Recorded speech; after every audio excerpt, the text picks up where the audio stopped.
Hello, everyone. I'm Allison, and with me tonight is Tyler. And this is the moment we have all waited for 3 years for. I don't know. I forgot. 4, I think. 4 years. My Yeah. grandson has been born and potty trained in the time that it took for us to get from season 4 to season 5. So tonight, we are covering episode 1 of season 5, the final season of Stranger Things. We will never say that again. We will never say we're covering episode 1 of any season of this show ever again. It makes me kind of sad. It does make me sad. And I don't know, they released like the first 5 minutes ahead of time. So we kind of knew what to expect going into episode 1. Kind of filling out the missing questions we had about the night Will disappeared, all of that stuff. So excited to break everything down. I have some opinions, some thoughts, and I'm excited to do this in a way that's not like, our season 4 recap was like a 2.5 hour show. Like we recapped the entire season for just as long as the last episode last season was. Right, but that's and us. so yeah, exactly. And so like we wanted to give every episode like a little more breathing room here, if that makes any sense. Yeah. And really give like this last season like its flowers, its moment, its roses. So I'm excited to break down episode 1 here. So all right, so chapter 1, the crawl. Are we ready? Yes, the crawl. Actually, okay, so I have like, this is my first thought here. So they released like all the like titles like ahead of time, and I was like, okay, the crawl. And as I was like going through like my notes for this episode, I realized like maybe the pronunciation of this episode is the crawl, because like we jump like forward in time to like a year and a half or 2 years after the end of the season 4 cliffhanger finale, right? So like this whole new world of like a quarantined Hawkins has been established, and we'll get into like the plot of like how many crawls that they've done, but like we're really like jumping into the party like executing these plans. Like they have like really grown up and matured in these past like year and a half or 2 years since we last saw them. And this isn't the crawl, this is the crawl. This is the crawl where everything changes. When I very first heard the title, The Crawl, I felt like that's pretty much what we've done in between. We've crawled from season 5, from season 4 to season 5. I don't know. Yes. I had no, yes. I don't even look. See, I'm not like, I don't even look. I mean, I kind of glance at it, but when I saw that one, I was like, okay, we're crawling. Yeah. Well, that's what we've been doing for 4 years. Yeah. And I will say like this first chapter, it's a lot of like plot, world building, like setting up like the pieces for like what's about to happen coming on like later this season. But I don't know, I still enjoyed it. I have seen some like chatter online about like this wasn't like the best like season premiere, and like, whatever, like I'm okay with it. Let me tell you something. The worst part about the season premiere was the AI Will. Okay. Yes. Really good special effect. I mean, look, we've come a long way since that damn Twilight baby. Yeah. So we've moved mountains. They did a great job with 11 in season 4. But in their defense, Will is moving around a lot more than 11 was in her flashbacks. So that's always something you have to take into account. But either way, it was good. It was just like, I mean, really? Okay. Yeah. Okay. That's the only gripe I have. But go ahead. Let's get into it. Start this episode. All right. Sounds good. Okay. So flashback to the night that Will vanished. He's singing "Should I Stay or Should I Go?" And it's a Demogorgon who tries taking him in the Upside Down.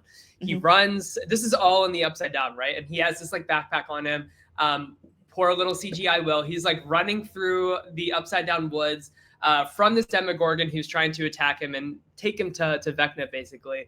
He runs, he climbs up a tree. We get this awesome shot of Will like jumping from like the top of like one tree to the other with like this cool like lightning strike like in between, and like the like this is Netflix saying like, listen, we're bringing some budget here for this last season. Can I ask a question about that jump?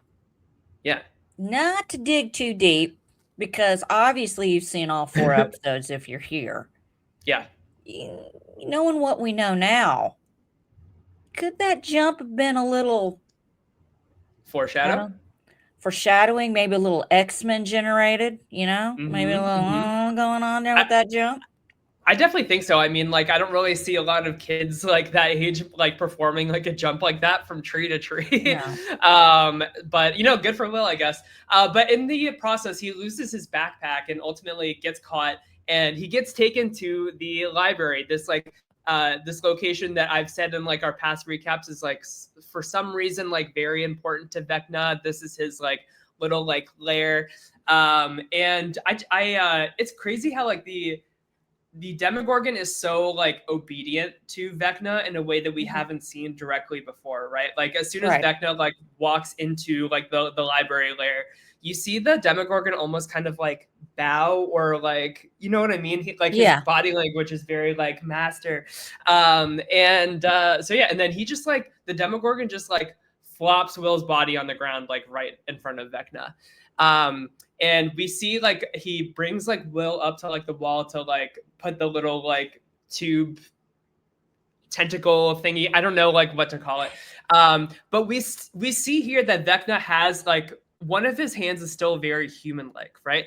So I feel like that's a little storytelling as well, that like Vecna is deteriorating his like human body the longer he's in the Upside Down. Like compare like this Vecna that has a little bit of a belly like the Grinch, I would say, compared to the like crazy like jacked monster that we see like at the end of episode 4 here, right? Like it's two very different Vecnas. So it's just interesting to see like how the longer that Vecna is like in the Upside Down, he's like under the Mind Flayer's control, the more he's like losing his like human sense of like Henry Creel of it all. I don't know. That's just something I found interesting. Just for you 80s babies out there, 2 things that this Vecna reminded me of: the Swamp Thing, the movie Swamp Thing from the early 80s. Look it up, Google image it. Just imagine. Use your imagination. Oh, yeah. I totally see that. And then you have,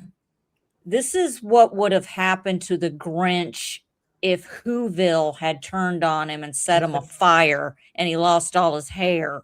Yes. We would have Vecna. Okay, that's where we're at. But that's kind of, I'm looking at him and like, well, I'm watching, like, who does he remind me of? Oh, Swamp Thing. I wonder if that's like an inspo for like his character design, because like when I just Googled that, it looks literally just like you should bring it up and share it if you can. If not, don't worry about it. I will. Yeah, let me do that. Actually, you do that while I'm chatting. Okay. Go ahead. All right. So that's kind of our like prologue, and then like cut to like the Stranger Things like intro sequence or whatever. Then like, so the first shot is at the Wheeler's house, and we see Holly seeing something outside. Maybe she heard something, but she gets distracted by a call for breakfast from her mom. And so we get this like giant scene of the buyers are crashing at the Wheeler's house. Like they are homeless, like they're back from their California adventures, but they don't have a home. So the Wheelers are kindly letting them stay there. So it's a full house, and Ted Wheeler is not happy about it. Look, I can tell you right now, house guests that don't know when to leave are the worst. And I'm talking about, that can be people who are staying with you or people who are visiting. You show up at 5 o'clock at night and you're still hanging out at 11:30. It's time to go.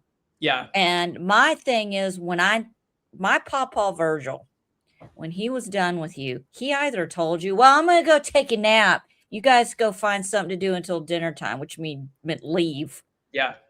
Or in the evening, he would just start turning lights out. So that's your clue.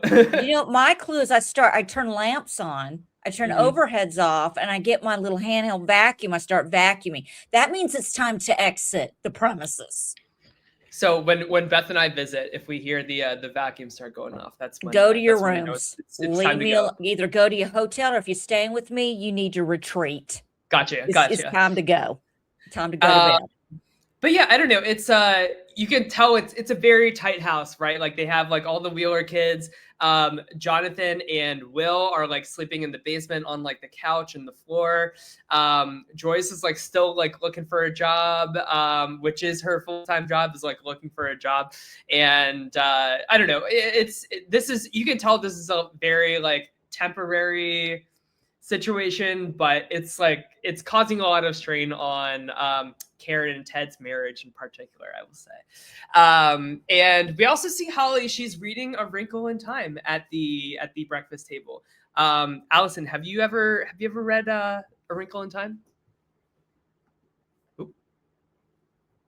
Uh-oh, I think she's frozen. She's fucking. I see. Fucking. Hello. Hello. Okay, you're back. You're back. Hi. Okay, so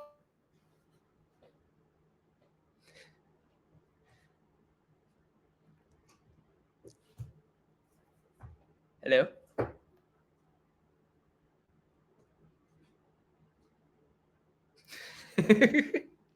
Allison, come back. Come back.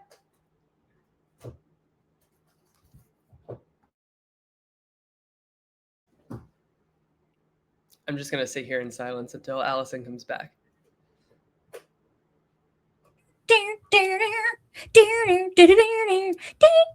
Okay, hello. Okay, Real you're quick, back. You're back.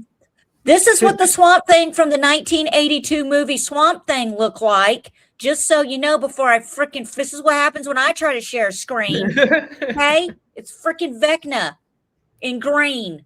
That's It does look a lot like him. Yeah, yeah. And very like swampy as well. Yeah. There. But so I was saying, Holly at this breakfast table, she is reading A Wrinkle in Time, which is going to be a very important story. I wish I knew more about. I was gonna ask, did you ever read it? Because I didn't. Yeah, no, I didn't either. And now I really want to. Is it called the Wheel? It's called the Wheel of Time.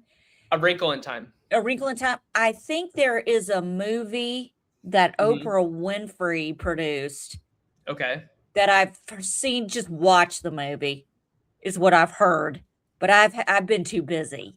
Yeah. So we'll figure it out. Yeah. But I don't know, just some little like foreshadow here, right? Yeah.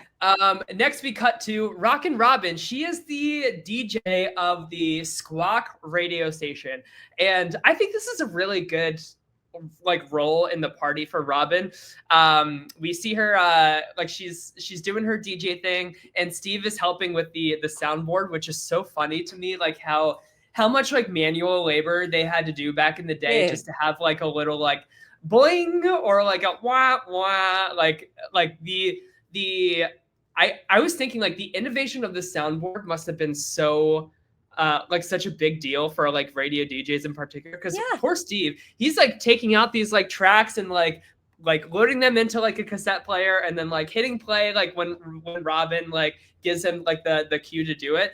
It's a very like intricate like song and dance to that's how like it was, honey. Yeah, that's Did you crazy ever listen to radio morning shows and stuff like that? And so did you actually radio as a kid? Because I did. Kind of. So I actually, so before I knew I wanted to be a photographer, I always said growing up that I wanted to be a radio DJ. I made like a, oh yeah, really? Well, look at us now, right? We're kind of yeah. Wow. Look at us. Look at us now. So in 5th grade, I had to make this like huge like presentation board about like being like a radio DJ, and so I actually called Radio Disney at like 6 o'clock in the morning, because that's the only time you could get like them like not like busy constantly, right? And so I called them and I asked them to like send like all of this like stuff, and the DJ from Radio Disney sent me like all these packets of like information about like being like a radio DJ for Radio Disney and stuff. It was very cool. So yeah, I don't know. I love this set of like the radio station. I think it's a really cool like hub and home for the party to kind of come together. And I think Robin as like the the communicator to everybody, I think is a really good role for her. Because I remember in the last recap, you were like, Robin has such a good like speaking voice. I She would does. listen to anything. So You it's know, funny that they thought that too. my adventures in being a DJ, I recorded myself making radio shows where I introduced artists, talked about them, introduced songs, had little Mhm. skits that I did. I really like had a little Allison radio show. Two of my little friends came over and I we love that. recorded ourselves. We recorded ourselves talking and making a show, and then we would sing and we would do all this stuff. So the interest in it, you know, has always been there. I used to make mock Entertainment Tonight episodes with our old camcorder. My poor little sister Stephanie, I didn't have cue cards. So I had notebook paper and I would write on it in black, just sharp, not realizing it was bleeding through. And she had to like page 1, page 2. And I would sit there all professional, like I'm like 12 years old. And I'm like, hello, I'm Allison, and welcome to Entertainment Tonight. Tonight, we're going to talk about the wedding that didn't happen. That's right, folks. June 14th, 1991 will be a day that lives in infamy. It is the day that Julia Roberts did not marry Kiefer Sutherland as planned. Instead, what did she do? She ran off with his best friend, Jason Patrick. Also, side note, these two co-starred in the 1987 vampire cult classic directed by Joel Schumacher called The Lost Boys. See, I would do shit like that all the time. Well, that's kind of like how the details you just shared in that like kind of sounded like the code that like Robin and the Right. party has like made for themselves to kind of like relay the information to the party, right? So yeah, so she starts her little like monologue out to like whoever is listening, right? And it's just a lot of like plot catch up, to be real. But so she describes that they've been in lockdown for nearly 2 years by the government. Everybody has to take mandatory medical tests. There's huge like steel plates covering the cracks from like the gates, and they've been advised not to go near them, or like no kids like playing like going down like the slide on them or anything like that. And downtown Hawkins is under total lockdown by the military, and there's a huge gate to the Upside Down being guarded like right at the center of downtown Hawkins, like where the library was. You know what needed to be guarded? That wig wagon. Because this is when we got our first god awful wig. Oh my God. I I'm didn't. telling you, Allison, like Terrible. what every single wig this season is Terrible. so damn bad. But I think the Hall of Shame has to go to Erica's wig and Will's wig. I think those are probably the Oh, those are, two worst yes, wigs. 100%. But Maya Hawke has beautiful hair. And Yes. apparently, you know, she didn't, you know, it's like it's been like 5 years since they filmed the seasons for them. She's like, I don't Yeah. want the haircut anymore. Yeah. Probably. So they throw a wig on her. And yeah, it didn't It do much just for looks me. so like it looks like a thick like helmet with like hair just like glued on top of it. She Like I looks like don't a penis head. And I'm going to tell you Yeah. why. Because whenever I had my hair cut like that, there were jokes made about me that said from behind, I look like a little walking penis. Yeah.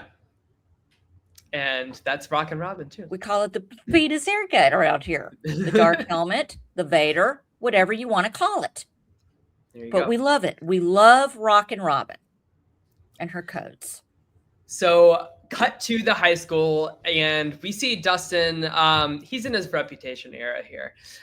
He wears his Hellfire shirt to school in protest, or in solidarity, I guess I should say. Along with for his Eddie. mullet wig, bad wig Yes. number 2. He's really trying to personify Eddie in the way that he's dressing, the way his hair is, even like the seat that he sits at the lunch table is like where Eddie sat. And I even noticed that like I feel like even his body language has changed to kind of mimic Eddie, because like when he's like sitting at the lunch table, he's like really like leaning back like this, kind of like how Eddie was. And I feel like Dustin is very like lean forward, kind of like nervous energy. So he's going through it, man. He's And going through it, and, I feel like it's not for me, I don't really look at it as, like, and I'm not saying you're saying this, but I don't feel like Dustin is imitating Eddie. I feel like he is punishing everyone around that, you know, Eddie's a freak. He's got to go clean this guy's tombstone, God knows how yeah. many times. And he wants to punish them and remind them, you did this. Mhm. And he's walking around in the Hellfire t-shirt. Yeah, he's got the long hair. But it's just this representation of, you pushed him down. You're not going to push me down. And Yeah. he told me to keep being who I am, and I think that sometimes we meet people in life that inspire us and enhance what's already inside to come out. And I think Eddie gave him that confidence. That's just me. Yeah. But yeah. Totally. I like, but the last thing Eddie said to Dustin was like to be yourself and to never change. And so I feel like Eddie would not like that Dustin is trying to like mimic him, but rather like be himself. Like I feel like Dustin is going through a like, he just went through like this traumatic experience of seeing Eddie die, and he can't tell anybody the truth. Eddie has been painted as this like evil villain when he died a very heroic death.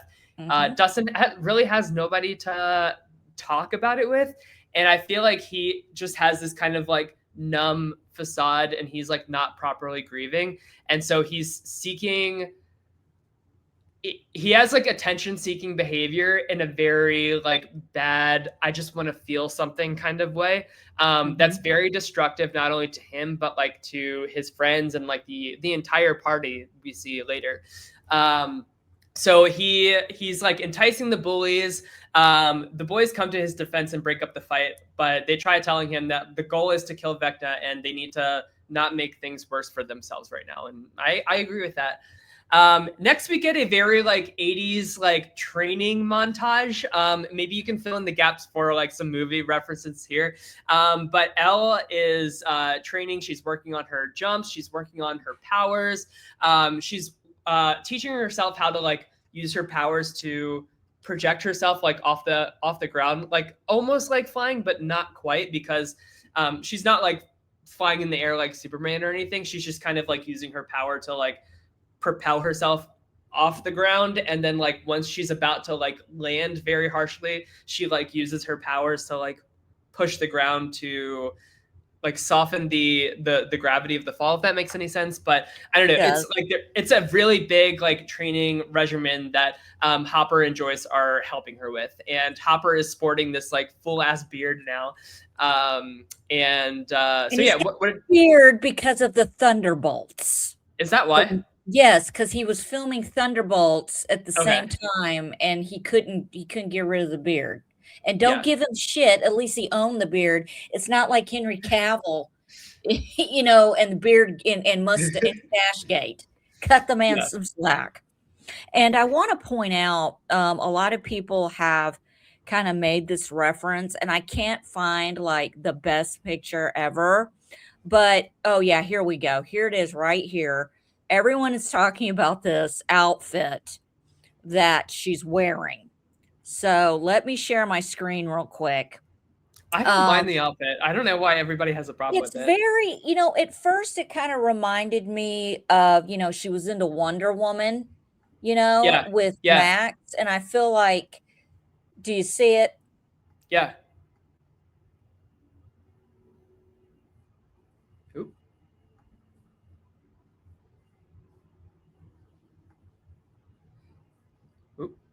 Allison, I think we're learning here that her internet freezes anytime she shares her screen.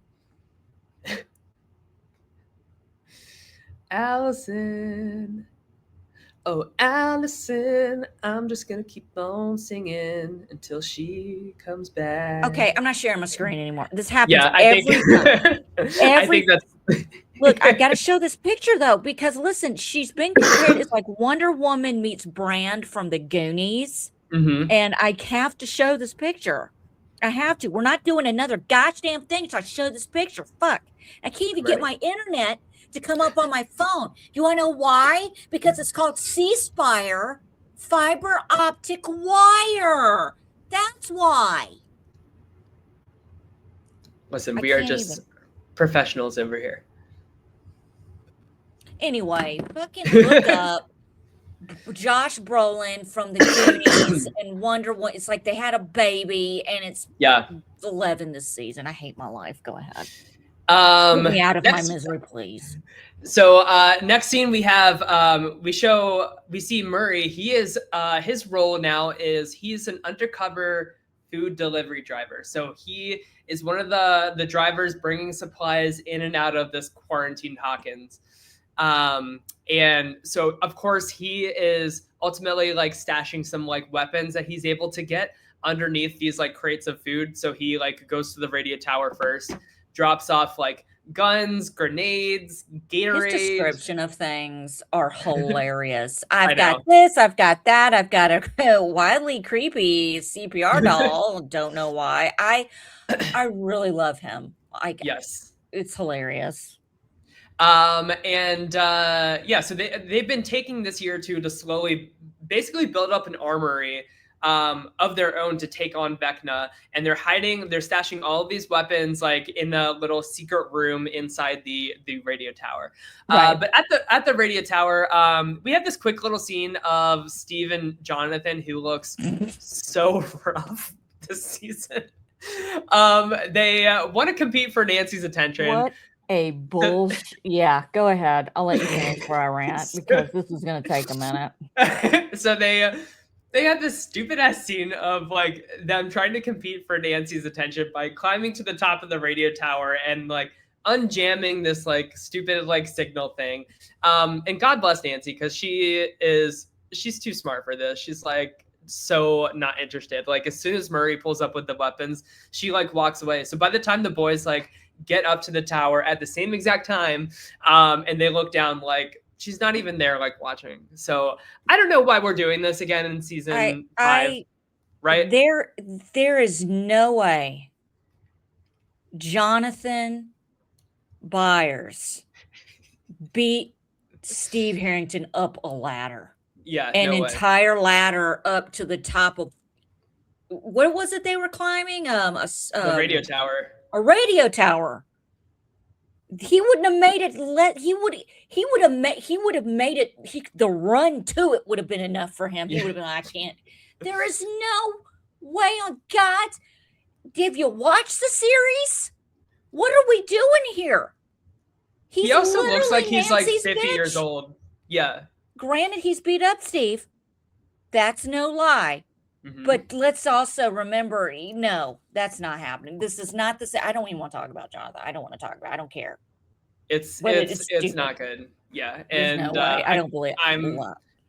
I'm so annoyed that like this is the direction that they're taking. Like the Jonathan, Nancy, Steve triangle once again. Like, come on. Is this the episode that Jonathan and Steve are in the van and Steve's having it jumped, and like Steve literally goes like just hands it to that's not this episode. I think that might be the next episode. Okay. Yeah. But I am looking forward to that moment for sure. Murray tells Nancy that based on the supplies he's seeing like come in and out of Hawkins, he thinks that they're doing a burn tonight. So a burn is when the military, like the feds, they are basically like using flamethrowers to torch the mega gate that's in downtown Hawkins, I guess to try to like break through to bring some supplies to what we will come to find out is like a underground base that the military has built in the Upside Down, which stupid. Right? How did that happen? Nobody noticed the ground shaking with all the bulldozers and shit that they had to build all this. It is a base. They built a base underground. In the Upside Down. Was it Yeah. a bunch of? We saying we got tremors now out here in Indiana? We have earthquakes You know, now. well, that's true, Allison. Like, remember the last season, like when Nancy, Robin, and Steve were in the Upside Down, and they were like, "Careful walking over these vines. Like, it's all a hive mind. Like, you can be like." Vecna can be alerted like no matter where you are in the Upside Down. So you're gonna tell me they built a whole ass military base without Vecna's like been running busy. over? Yeah, true. He's been at the gym. He's been at the gym. He's been stalking a mountain to get to Max. He's got Yes. things going on. True. He's got to recruit children. He doesn't have time for this shit that could kill him and destroy him and everything. I don't have time for it. Just Jesus take the wheel at this point for him.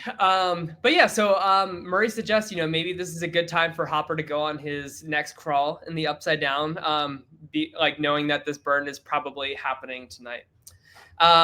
Robin, as the DJ, shares a story about how Diana Ross has this new had this movie come out called The Wiz, which is one of my favorite movies. Actually, I love The Wiz, so I love that Robin was. It's like The Wizard of Oz, a different take on it. Yeah, but basically, Robin is speaking in code here to the party, sharing details about the crawl. She's like, "The Wiz is over 2.5 hours long," and it's just all in code like this. While Diana Ross's Upside Down You Turn Me is playing, which is perfect. Yes. Yeah. So that's the song that the whole party kind of knows is the signal that all right, shit's going down tonight. We need to listen for the plan here.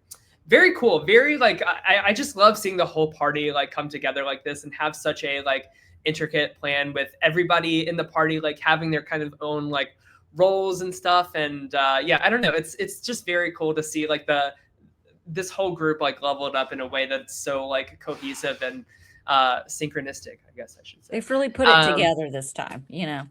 And so we see Mike share the plan with the boys at the same time that Nancy is sharing the plan for the crawl with the teens at the radio tower. And I just love both of the Wheeler kids are really in their leader roles here and doing a very good job at it. And I'll say Mike, he is by far less cringy to me this season than he has been in past seasons. Do you agree with that? I never kind of liking Mike this would say this, but I was I actually like Mike this season.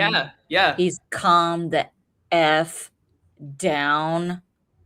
I mean, shit ain't look, it ain't all about you all the time, okay? Yeah. But I like the scenes with him and Holly and all that too.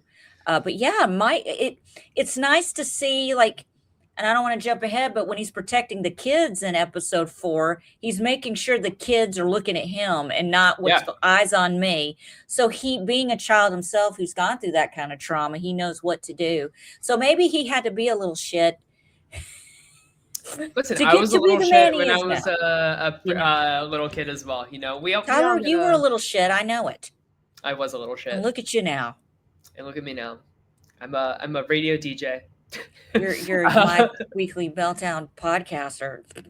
So while Mike is sharing this plan,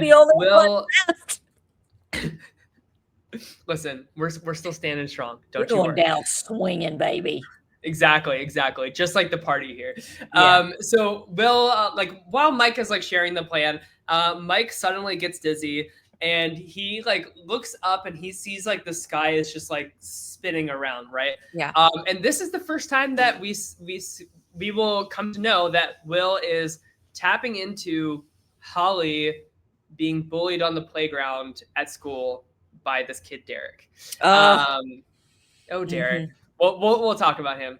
Holly. Then we cut to Holly at school. She gets distracted by this imaginary friend. We don't really see his face or anything. We just see this this suit and a top hat and a watch. And her teacher notices and tries to get Holly to come back. But Allison, did you know that this teacher is the Duffer Brothers real life elementary school teacher? Yes, you told me that, and I thought that was pretty so cool. That I would. Can we also have a show of hands of all the people watching? who did not know that was Vecna she was talking to. Yeah. I mean, yeah. Come on. Come on. Come on. We know where this is going. Yeah. It's can we talk I'm sorry. Yeah. Can we talk about the age progression here? Yeah. I've got to, because this is our first, we got a good look at Holly. We Nell got a Fisher, good look at the beginning of the new episode. actress for Holly. Yeah. She's, and this is not me making up an age. They were, she was 3 or 4 in season 1, and that was 1983. So we're in 87 now. So she's like 7 or 8. Yeah. She looks like a teenager. No, she's not 8 years old. There's no way. She's my age. In 1987, I was 10. I was Holly. I'm not saying I was Holly, but that's where I was. Yeah. And I was walking around with my hot pink jam box. Shit. Yeah. But I was listening to the real teen princess of the 80s. That's Deborah Ann Gibson from Syracuse, New York. Graduated from Calhoun High School in 1980. Anyway, so we know a lot. But the ridiculousness of the aging process. You telling me you couldn't find a kid that age? You found a whole herd of them 10 years ago in the beginning of I'm not going to get into it because this is an all-night thing for me. Okay. We get our first intro to Dr. K in the newly constructed government facility in the Upside Down, and she is fixated on finding Elle. So not only is Dr. Sullivan like, we were led to believe like maybe he is the one that like he's the only one that thinks that like Elle is maybe behind like the Upside Down and everything, but seems like the whole military under the leadership of Dr. K is all hell-bent on finding Eleven. They believe that she is the one that created the Upside Down. They believe that she is Vecna, basically. Yeah. She's the root of like all of these issues, right? And I would love to hear your thoughts on like, what do you think about like Linda Hamilton like stepping into this role? First, I have so much history on Linda Hamilton. It's ridiculous. I have never watched The Terminator. I have never seen the movie with her in it, but I know this is like a big deal. When I was a little girl, and I can't pull up screen grabs, okay, because my C-Spire fiber internet wire. No sudden movements. So I'm like literally, I'm terrified to blink because my internet might freeze. Gotta have a fart on deck. Can you imagine everything? My power would go out. Anyway, Linda Hamilton. Terminator 84, Terminator 2 91. She was in Beauty and the Beast series that was on for years in the late 80s. So in early 90s. So she's pretty famous. She reprised her role of Sarah. She's Sarah Connor. A lot of people, she's the original Sarah Connor. I think she came back for the last film they had in the Terminator series that I got no brakes. So we're stopping right there because this is that's a whole other cluster. I can't get on. Linda Hamilton was my inspiration. My mother always said I look like Linda Hamilton. Now hear me out. I'm not talking about Stranger Things, Been in the Sun Too Long, Linda Hamilton. Okay, yeah. I love Linda Hamilton. I love that she is growing old gracefully. She's flat out said, I don't do any of that crap. I am who I am. I'm a minimalist. Fuck it. I don't care. Good for her. But when she was younger and I was younger, my mom always compared me to her. And you may not see it now, but when I was younger, you might. But she's the one who inspired me to work out. I saw Terminator 2 in 1991 when I was 14 years old. And that was when I'm lifting weights. Do you see this? I was a pipsqueak. I was getting bullied. That was an inspiration for me just to be in shape. And ever since then, I started at 14. Guess who doesn't have wings? I don't. And I'm not being that was a fucking terrible thing to say. And I apologize if you have wings. I'm sorry. You can fly. You're an angel. But I don't have any because I'm going to hell. So it's fine. But my arms have always been tight and in shape because I started doing the exercises and stuff that, some that Linda did, and it's kind of kept me in good shape since I was 14 years old, and that's like a good 33, 34 years. But she has a good career. She was married to Jim Cameron, Titanic Mhm. dude, who has a knack for falling in love with his leading ladies. He directed the Terminator films. Anyway, I'm not a big fan of Dr. K. Being said, Linda Hamilton is really good, and I think they're not using her the way they should. They're I giving her agree. they're giving her shit lines. Her dialogue's terrible, and it's not her. The Duffer Brothers, I love them to death, but this is disappointing. You have Sarah Connor at your disposal, who is still in shape, and you're giving her just like, do you know what this does? Yeah. This It's if you just like turn plot, this, plot, plot, plot, plot. it makes it hot, and it doesn't like it, and this makes it cold. It makes it hold you tighter. It's just dumb, and I'm not really into it. I don't know who she's supposed to be. I don't know what the end game is here with this character. They've given us nothing, and the theories that I've heard, that is not Vecna's mom. Okay, that's I think not she might be related to Brenner. That's like my official guess. Like I feel like we're gonna learn who. more about Papa. Like I think she's related to Papa.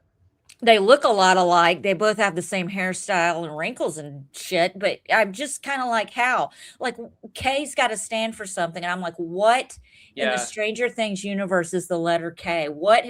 Who have we met? Hmm. KKK. Oh, that's a terrible I'm not saying KKK. I'm just saying the letter K 3 times in a row, and I I apologize. didn't even. You're fine. The only thing that I can come around to, and this is, my theories, and they've come to fruition a little bit. I'm Yeah. thinking that girl I'm ready. Kale, I'm seated. Kai, what's her name? Callie. Callie. Could Callie and Kay be related? Maybe maybe Dr. K got her some British Indian love ink, dipped it in a pen in the inks, and created, you never know. She donated her child to science. We don't know. It could be anything. She's being underused. I agree. Underused. No, I agree. And I think in general this season I am finding like a lot of the dialogue kind of cringy compared to like the previous seasons, especially like there's a lot of scenes with like Robin and Will that just kind of seem like, I get what they're trying to do, but like, or actually not even the Robin and Will scenes, like any scene with Robin, or no, with Will too, but not when they're talking about like, you need to be yourself and love yourself, that kind of thing. I'm talking about when like Will is like explaining the plot of like Vecna's like doings, and then Robin's like, that reminds me of this movie I watched. You guys haven't seen it? What? Well, it's exactly like this, and if that means this, then this should be that, and maybe that means that, like it's very like, maybe if these two got together in season 2, yeah, they would have had the whole solved thing figured everything. out. You know what I mean? Exactly. Yeah. But no, I agree. Like, kind of I feel like they're underutilizing Dr. K. I definitely agree with that, Allison. So curious to see like what happens in part 2 with that. Hopefully she has like a little bigger of a role. Well, I mean, what are they going to give us, Tyler? We only have 4 episodes left. They're giving us 3 more on Christmas and then 1 big one on New Year's. So we've only got 4 of these to go, which I'm kind of disappointed. We can't have 10 episodes. Come on. Yeah. 5 years? That's all I get. But they're like an hour and a half long, so it's okay. Yeah. All right. Next we get Hopper being tough on Elle. I don't really like this stuff. I am so exactly. It's like reheated nachos of the same like season 2 stuff with Hopper and Elle that like we don't go out in public. Well, I was in a hoodie. Oh, well, that changes everything. Dude is acting like there's Wise cameras on everybody's doorstep. It ain't 2025, bro. Okay, she's gonna be fine. We can't get in cars. Why can't we get in cars? They don't explain. Her English has gotten better, so he can. Hop, you can stop talking to her like a dog now. Yeah. Okay. Yes, you can stop saying things like, we Do not do that. Sit. Let her do her thing. And it's tough because like I understand like the parental role in him wants to like keep her safe, but like Elle is going to be the key to and the power to solve like whatever this is, right? So Right. like to kind of like bench her until like the very last minute, I think is a big mistake. And she's trying to tell him like, listen, I'm ready for this. We've been training nonstop. Let me go on this crawl with you. And he says no.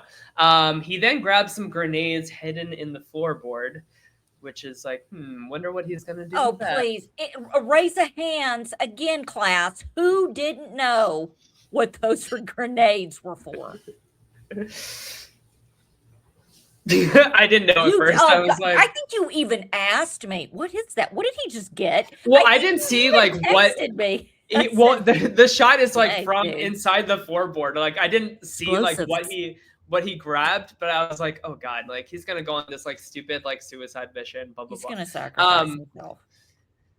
So next we get a cute little scene from Mike and Holly, where Holly tells Mike about this imaginary friend that she keeps seeing, and he tells her that he's protecting her from monsters in Hawkins. Can I raise my hand? Mike deems her as go ahead. Can I please? And I'll shut up. Can we talk about this shit for 1 minute? I'm livid about this secret friend, imaginary friend. Okay. If my 10-year-old sister told me she had an imaginary friend in Hawkins, Indiana, post-apocalypse, upside, everything's going on, that is the biggest red flag on the planet to me. That something's, you're seeing what? You're talking to who? That requires so much immediate goddamn attention. I don't even know where to begin. If we never had this shit going on and she's like, yeah, I have an imaginary friend named Mr. What's-It, then nobody cares. But we're in Hawkins, Indiana.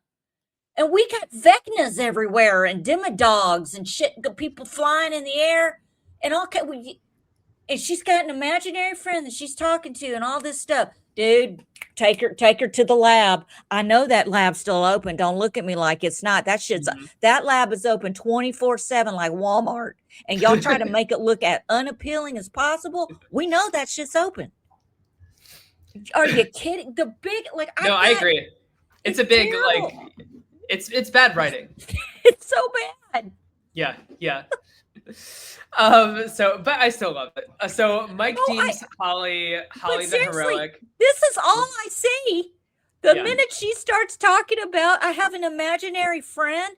Also, let's not forget in season 1, she like literally communicated with Will or whatever was in the wall. And she has an imaginary friend. She's also the one that sees the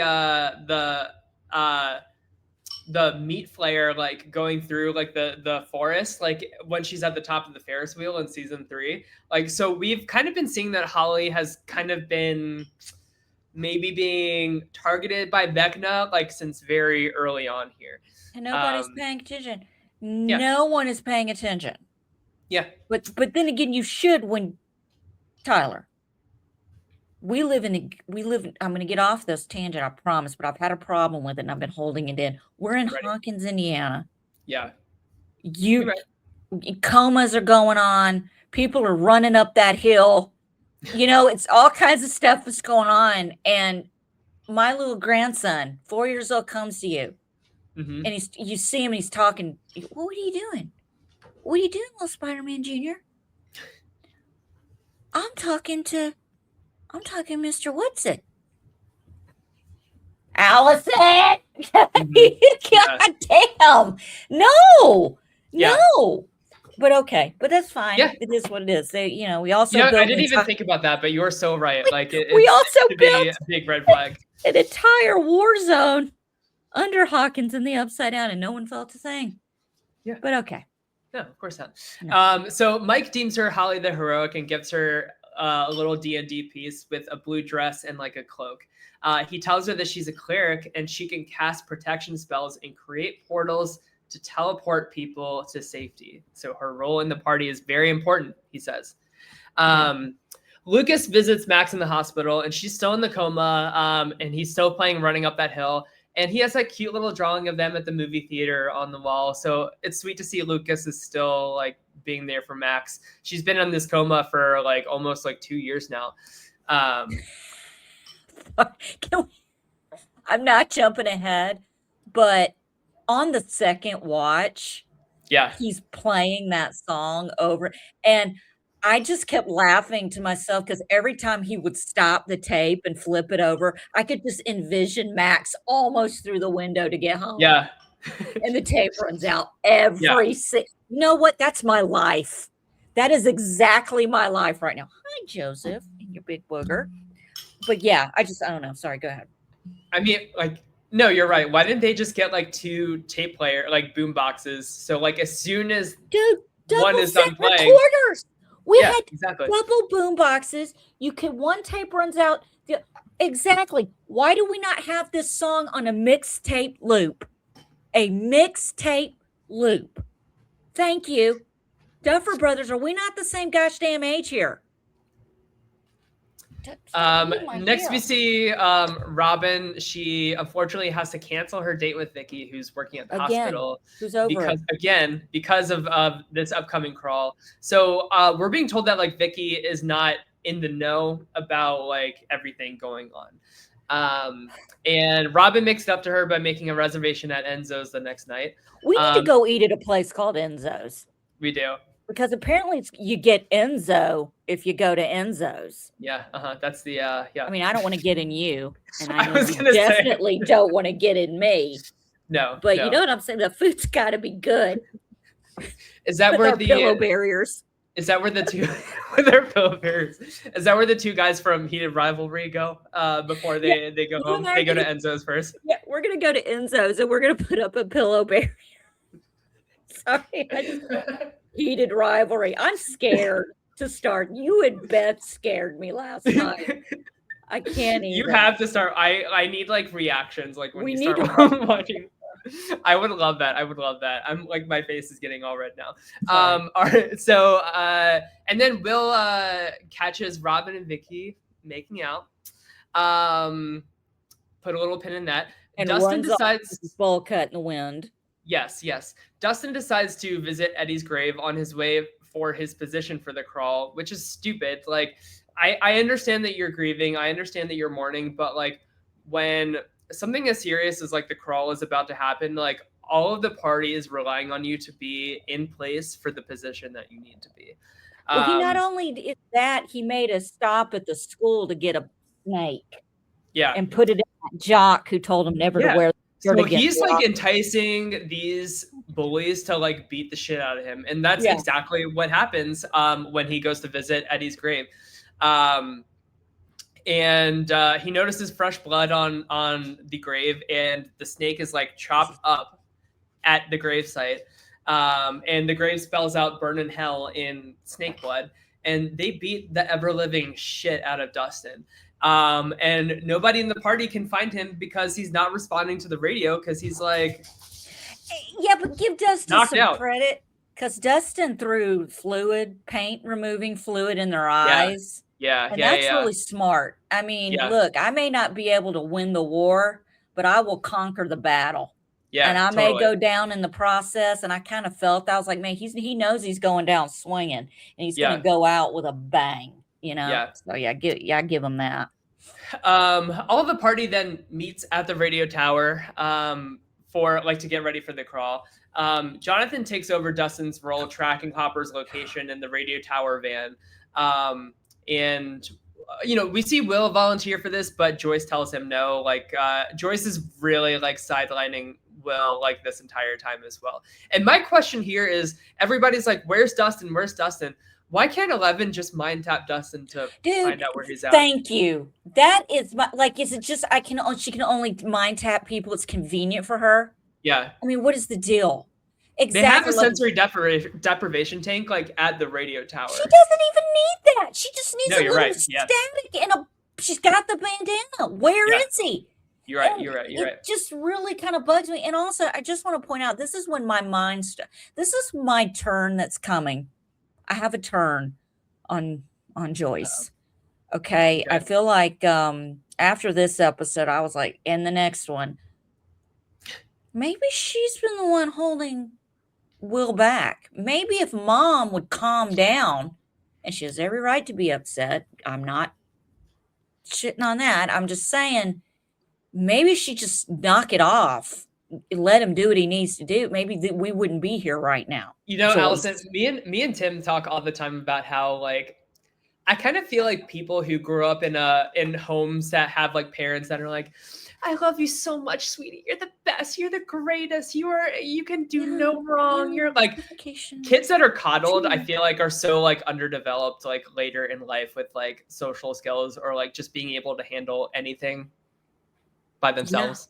yeah. I mean, seriously, just And it's a lot. but so no, I totally agree that like Joyce is like it's like way over the top, right? So let's see. All the party meets at the radio tower. Jonathan's taking over Dustin's role in the car. We get a quick little scene where Holly sees Karen and Ted like fighting at the house, and Karen is like really heavily drinking.